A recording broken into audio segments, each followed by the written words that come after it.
Buenas tardes. Damos comienzo con este tema de introducción al curso de Primeros Cristianos y Nueva Evangelización. Os invito con este curso, con estas sesiones, estas reuniones que no pueden ser presenciales, así que tienen que ser de este modo, pues acercarnos al libro de los Hechos de los Apóstoles. Pero hacerlo pues de una manera un poco diferente. Podemos acercarnos al libro de los Hechos de los Apóstoles leyéndolo por orden y viendo pues el recorrido de toda esa historia. Hoy, en esta sesión de introducción, pues os voy a contar un poco de los rasgos, de las características de este libro de la Biblia.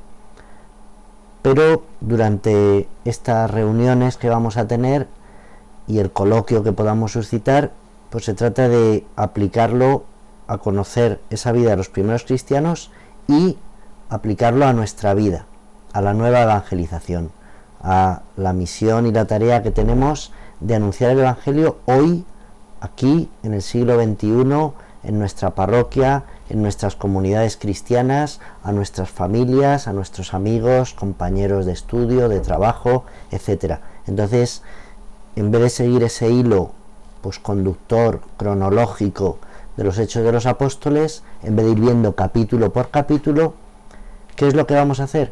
Pues una serie de temas, una serie de aspectos que nos van a ir ayudando a aplicar, pero siempre partiendo del texto bíblico de los Hechos de los Apóstoles. Como poníamos en esta imagen de inicio, en la cual aparece la escena de Pentecostés, la Virgen María, algunas de las mujeres, los apóstoles recibiendo el Espíritu Santo, pues este es el acontecimiento del que nace el libro de los Hechos de los Apóstoles y del que nace la Iglesia y del que nace toda la obra de la evangelización. Por eso algunos han dicho que más que los Hechos de los Apóstoles, pues serían los Hechos del Espíritu Santo, el Evangelio del Espíritu Santo, el que encontramos narrado en este libro de la Biblia. Se le ha atribuido el libro de los Hechos de los Apóstoles al mismo autor del tercer Evangelio, a San Lucas. ¿Por qué? Pues indudablemente porque él mismo lo dice. En el prólogo a los Hechos de los Apóstoles, pues dice que como escribió en su libro, que quiere continuar. Entonces es una continuación del Evangelio. Es el mismo libro dividido en dos partes, en el cual se ve la acción del Espíritu Santo en Jesucristo y la acción del Espíritu Santo en los primeros cristianos. ¿Quién era este hombre? ¿Quién era San Lucas, autor de este Evangelio y autor de los Hechos de los Apóstoles? Pues por lo que él mismo dice y por lo que aparece en las cartas de San Pablo, es uno de los amigos, de los colaboradores de San Pablo. Es el médico que lo acompañaba, dice San Pablo en la carta a los Colosenses.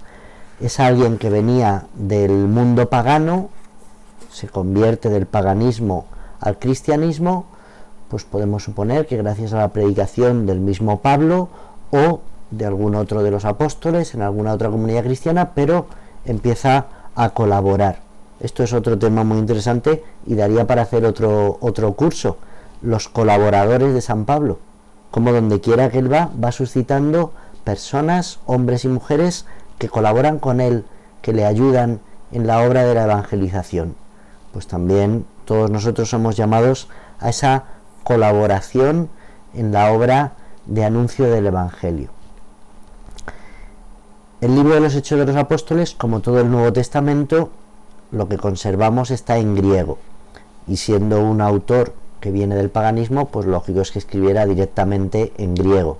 Hay las dudas de si el Evangelio de San Mateo tuvo una versión anterior en arameo, pero que solo se han encontrado fragmentos dispersos en Qumran. Todos los manuscritos que conservamos del Nuevo Testamento son en griego. La característica del griego de los Hechos de los Apóstoles, así como del Evangelio de San Lucas, es que es un griego muy culto, con mucho vocabulario, refinado, y es un buen escritor. Describe muy bien las escenas, cuenta los detalles, consigue meternos en lo que nos está narrando. Es buen escritor, es buen pedagogo, subraya muy bien pues todo aquello, y cuando repite cosas es porque quiere que ahí nos fijemos de un modo especial.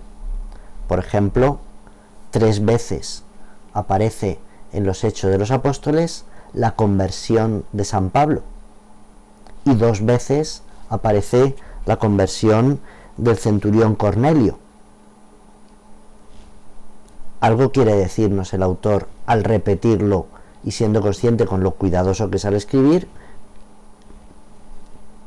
que quiere decirnos esto, que no se os olvide, esto que no deje de quedarse fijo en vuestra retina. ¿Qué es el libro de los Hechos de los Apóstoles? Pues a simple vista podríamos decir que es un libro de historia, la historia de la iglesia primitiva, la historia de los primeros cristianos, la historia de cómo se fue expandiendo el cristianismo durante ese inicio. Por ejemplo, aquí tenéis un mapa de esa expansión del cristianismo durante el Imperio Romano, que nace en Jerusalén, en un extremo, en una esquina muy pequeña, y cómo durante el tiempo que dura el Imperio Romano se va extendiendo, se va desarrollando el cristianismo pues de una manera sorprendente, Aquí lo tenéis pues con otros colores en el siglo I, todavía en vida de los apóstoles.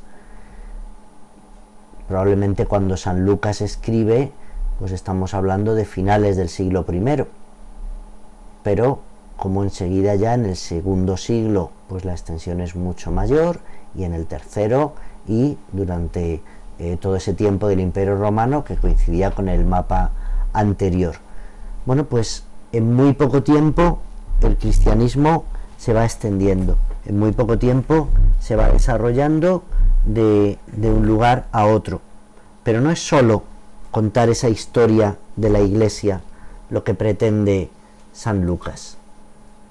No es únicamente decirnos lo que ha ocurrido y cómo ha ocurrido y lo que ha ido pasando. Él quiere hacer algo más.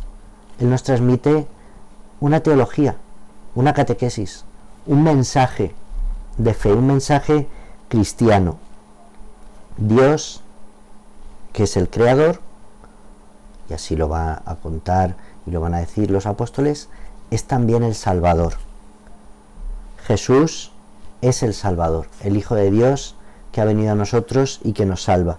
Es el protagonista y tiene que ser anunciado. Hay que proclamar la buena noticia. El que guía esa obra de proclamación de la buena noticia es el Espíritu Santo, que va suscitando pequeños grupos, pequeñas comunidades.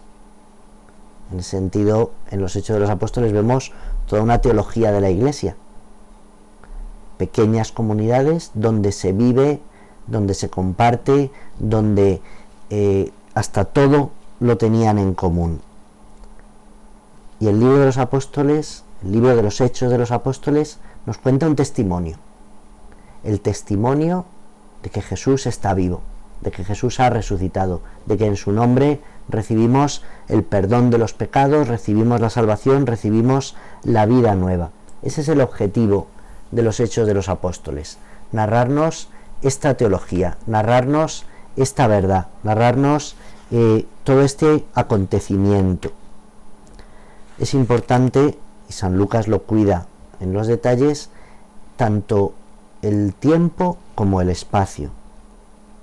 Sitúa muy bien los momentos, la época, quién gobierna, quién, y esto lo va presentando tanto cuando habla de los apóstoles, Herodes, sumo sacerdote, como cuando nos habla de San Pablo, los gobernadores, quién tiene el poder, quién está, a quién el emperador, el tiempo, situar como buen historiador, pero también el espacio, en qué lugares. Incluso San Lucas no conoce todos los lugares que cuenta, sobre todo de la primera parte, pero lo sitúa.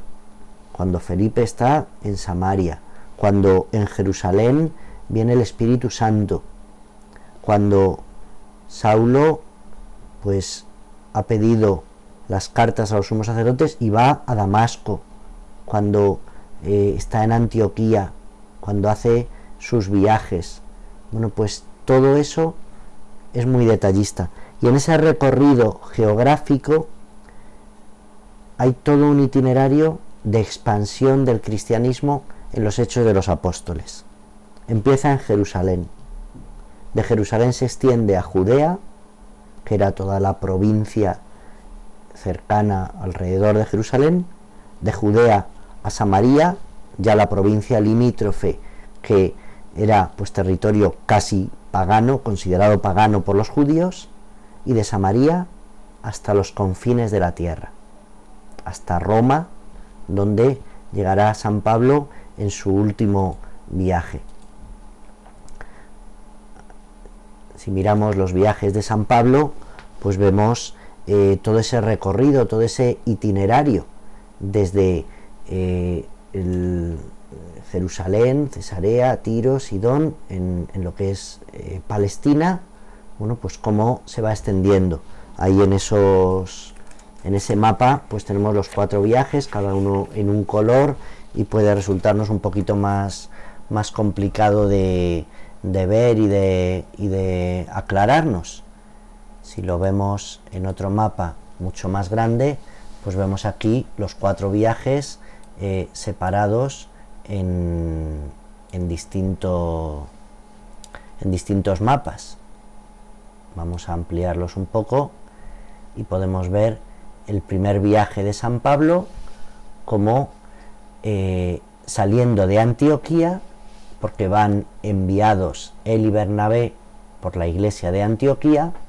Hay toda una eclesiología, todo un sentido de fe, todo un sentido de iglesia. Es la iglesia la que les envía, y van a Chipre, van a la otra Antioquía, hasta en Derbe, y luego irán hasta Jerusalén para presentarse a los apóstoles. Ese viaje en el año 47 después de Cristo, apenas 15 años después de la muerte de Jesús. El segundo viaje de San Pablo ya es mucho más largo. Este viaje tiene un acontecimiento fundamental, y es que se llega a Europa, cruzan hasta Grecia. Hay un sueño de San Pablo en el cual un europeo le está pidiendo que venga, y esa predicación en Europa pues encuentra fruto en primer lugar en una mujer, en Lidia, la vendedora de púrpura. El tercer viaje de San Pablo, ya a partir del año 52, pues lo vemos otra vez volviendo a recorrer prácticamente los mismos sitios, afianzando comunidades cristianas, predicando en otras nuevas, y termina llevando a Jerusalén una colecta que había realizado en favor de los más pobres, de los más necesitados. Y el último viaje de San Pablo, el cuarto viaje de San Pablo, que encontramos en los Hechos de los Apóstoles, nos lo encontramos ya mucho más directo, y llega hasta Roma, pero es prisionero por Cristo. San Pablo escoltado, San Pablo vigilado por los soldados, porque ha apelado al César, va a Roma para ser juzgado. Según una antigua tradición, San Pablo es liberado en Roma, consigue su propósito que había manifestado en la carta a los romanos de viajar hasta España, y volviendo después a Roma será ejecutado, morirá en la persecución del emperador Nerón. Bien, estos viajes de San Pablo los encontramos narrados en los Hechos de los Apóstoles.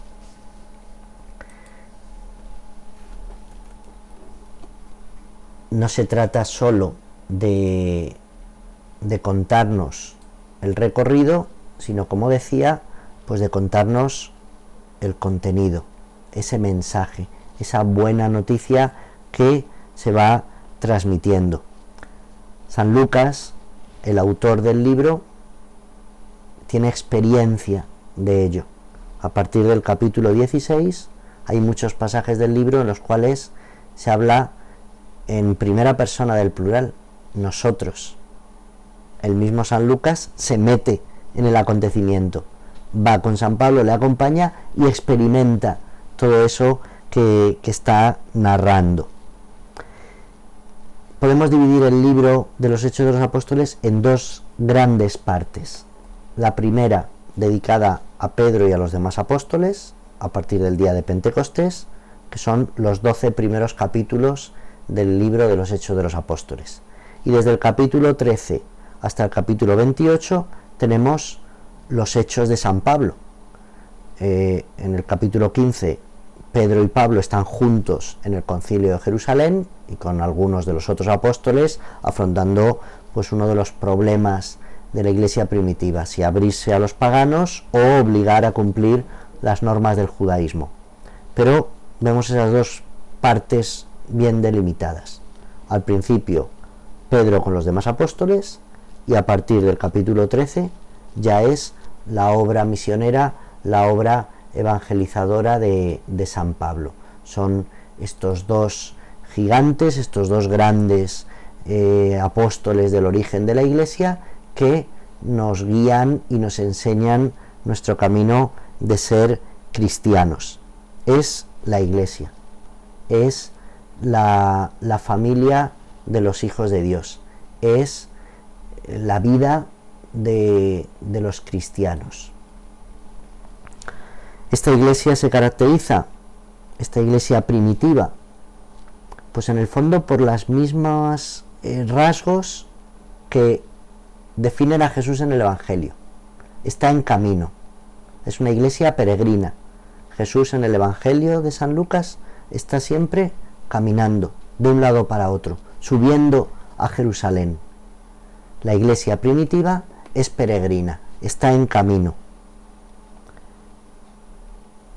El que predica el Evangelio tiene que estar dispuesto a caminar, a ir de un lugar a otro, a ser una iglesia en salida. Ha usado esa expresión el Papa Francisco. A Juan Pablo II se le llamaba el Papa viajero. Bueno, pues esa es la iglesia que anuncia, que evangeliza. Es una iglesia profética. Los profetas en la Biblia son los que hablan de parte de Dios. San Pedro, San Pablo, los demás apóstoles no anuncian su mensaje, sino lo que hemos visto y oído. Hablamos en nombre de Dios. No podemos callar, porque hay que obedecer a Dios antes que a los hombres. Es una iglesia profética, es una iglesia salvadora. No tengo oro ni plata, lo que tengo te lo doy, en nombre de Jesús, echa a andar. No atentes contra tu propia vida, porque no hemos escapado de la cárcel, sino cree en Jesús y recibe en su nombre el bautismo y la salvación. Iglesia que anuncia la salvación. Al centurión Cornelio y hasta prisionero Pablo no pierde ocasión de anunciarlo, hasta el punto de que los mismos que le tienen detenido dicen, bueno, si sigue hablando nos convierte, nos convence. Y es una iglesia que es universal.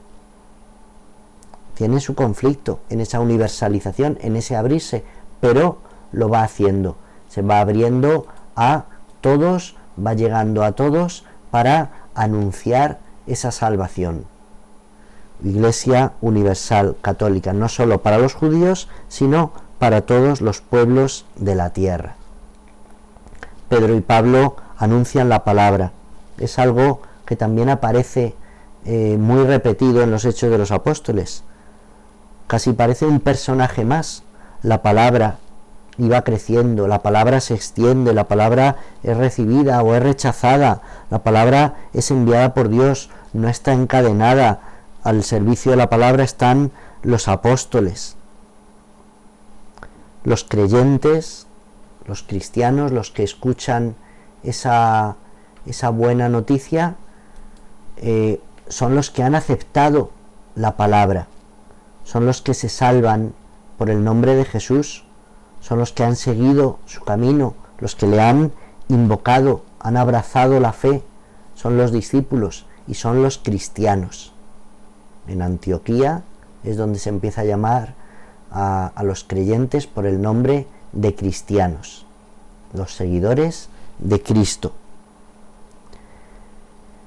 Y como decíamos antes, el Espíritu Santo es el que guía. El Espíritu Santo, que es nombrado 57 veces a lo largo de todo el libro de los Hechos de los Apóstoles, que es el que conduce a todos a la fe en Jesús el Señor. Es el Espíritu Santo el protagonista. Pues vamos a echar ganas para adentrarnos en este libro de la palabra de Dios. Vamos a descubrir que en este espejo de los primeros cristianos, pues nos podemos mirar nosotros. Y en esta vida de los primeros cristianos podemos nosotros volver a aprender cómo ser cristianos. La iglesia evangelizadora, la iglesia que existe para evangelizar, escribió el Papa Pablo VI, la iglesia que está llamada a esa nueva evangelización, con nuevo ardor, con nuevos métodos, como dijo Juan Pablo II, esa iglesia en salida que tiene que anunciar la alegría del Evangelio, como nos ha escrito el Papa Francisco. Bueno, pues a eso estamos siendo llamados, a eso se nos invita. Iglesia misionera, iglesia evangelizadora. El plan pastoral de nuestra diócesis, pues así lo establece también para estos 3 cursos. Bueno, pues esa nueva evangelización podemos hacerla y podemos aprenderla desde este libro de los Hechos de los Apóstoles y desde este recorrido. Los 7 capítulos o 7 apartados que vamos a ir siguiendo, la iglesia recibiendo el Espíritu Santo, en primer lugar, la iglesia viva, en segundo lugar, tercero, evangelizada y evangelizadora, cuarto, con el poder de la oración, quinto, dóciles al Espíritu Santo que hemos recibido, sexto, acompañados por señales y prodigios que Dios va obrando, y en séptimo y último lugar, de la mano de María, nuestra Madre. Pues os invito a ello, a que una vez por semana pues dediquemos un rato de reflexión, de estudio, de oración con los Hechos de los Apóstoles, con este itinerario para renovar nuestra vida, renovar nuestra parroquia, nuestras comunidades parroquiales, nuestras comunidades cristianas en esta obra de anuncio del Evangelio. Muchas gracias y hasta la semana que viene.